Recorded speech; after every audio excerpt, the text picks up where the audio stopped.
Në fakt, qytetarët e Tiranës e dinë se çfarë ka ndodhur me ta, se kemi parë me sytë tanë, kemi parë se si te parku është ndërtuar pallati, kemi protestuar në për mbrojtjen.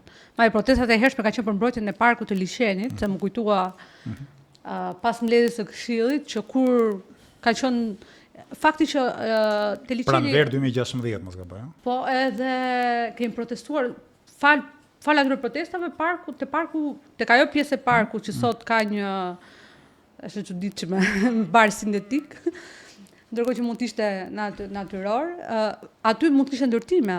Kemi protestuar, kemi kanë projekt për restorant aty të madh. Kemi qëndruar shumë gjatë aty, jemi përballë me polici, me batonierë që vinin, me rrethime gjithçka. Ne kemi parë këtë gjë pra, ka ndodhur para syve tanë, kemi parë se si janë prishur shtëpitë e banorëve.